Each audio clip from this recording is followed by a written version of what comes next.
This episode of Techno Buffalo is brought to you by Netflix. Welcome back to another episode of Rettinger's Rants. I'm your host, John Rettinger. This is the show where I usually get my ranties in a bunch about something going on in the world of technology. This week, though, I have heard your cries. People want to know what the best phones of all time were. I get them in Ask the Buffalo, I get them on the comments all the time, and I don't want to get them anymore. So I'm going to answer what my top 10 smartphones, or at least phones, of all time are. This week, I'm going to go through numbers 10 through 6, and then next week on Rettinger's Rant, so next Wednesday, you are going to see the top 5, and that will be 5 through number 1. So without more of my jibber jabbering, let's get to the countdown.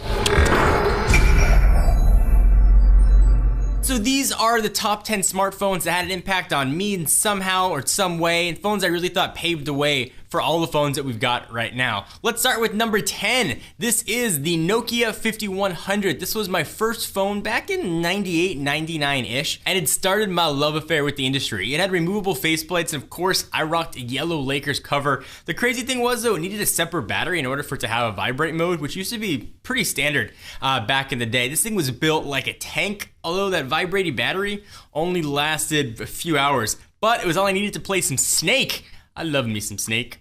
Black and white Snake, trying to get that little guy, and it gets longer. Great game. Number 9, the Motorola Dynatac 800X, better known as the Zach Morris phone. I never had a chance to use one, but every time I saw it, I always wanted to go timeout and see what Slater and Kelly are up to. I know, I totally just dated myself. This thing was a huge. I mean, you could have fit like 30 normal sized smartphones nowadays in there. All it did was make phone calls, had a huge antenna. When you think of like old school phones, that is exactly the phone you're gonna think of. Number 8, company we haven't heard from in quite a while, the Sanyo SCP-5300. This is the first camera phone in the US, and it hit with Sprint PCS back in 2002. You think back, cameras and phones now are what you expect. You know, they shoot 1080p, you can use them as a dedicated camera. You know, they compete with point and shoots, and sometimes they can compete with lower end DSLRs. They become so ubiquitous in our phones nowadays, we kind of take them for granted. But I remember when camera phones first came out, it was absolutely incredible, and I remember seeing it in the store and just not being able to believe that you could actually have a camera in a phone. I remember trying to think of a way to justify this phone to myself, and the way I did it was, if I ever get in a car accident, it'd be really nice to be able to take pictures of the license plate. So back then, you used to have to keep a disposable camera or something in your glove box so you could take pictures if you were in an accident. So that's how I justified it to myself, that I needed a camera phone. And this guy was super low resolution. I believe it was 0.3 megapixels, but it was still a freaking camera on a phone, and it was pretty awesome. Number 7, this is an old favorite, the Palm Treo 600. It was released in 2003. It was really the it gadget from 2003 to 2004 until BlackBerries overtook them in popularity. It took 3 to 4 days to fully deplete the charge of one of these guys, and it was, at least as far as I'm concerned, the first fully successful merger of phone, PDA, and camera, which kind of made it the business tool of choice. Plus, I still love that keyboard.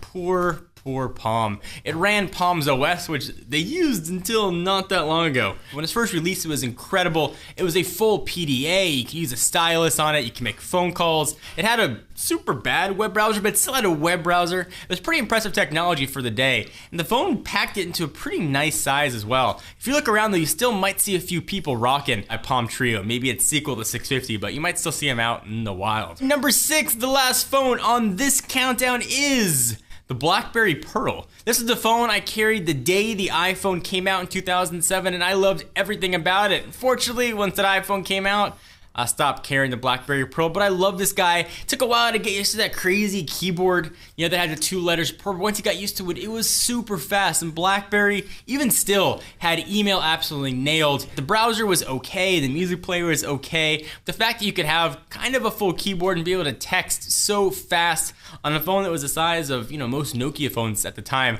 was really cool. I always have a soft spot in my heart for BlackBerry, and that was really because of the BlackBerry Pearl. So let me stop the countdown for a minute. Just too much excitement. Thank our friends and sponsors at Netflix. Netflix is really the only way to stream TV shows and movies to your television, your phone, your tablet, via really any sort of media player out there. Streaming devices like Roku, Apple TV, consoles like Xbox 360, PS3, Nintendo Wii, or Nintendo Wii U. You know it, you love it, you should sign up for Netflix. and let them know we sent you. Go to netflix.com/buffalo and sign up today to get a 30-day free trial of movie streaming, TV show watching action. Again, that's netflix.com/buffalo. So that was our top 6. Next week, we'll be coming at you with 5 till 1. What do you guys think? Do you agree, disagree with my list? Some of these phones probably before your time, and I just made myself sound super old. But I want to hear your thoughts, so leave them where I'm pointing down at my business. Check it out. Until next week, I'm John Rettinger from Techno Buffalo, and I will see you in the next video.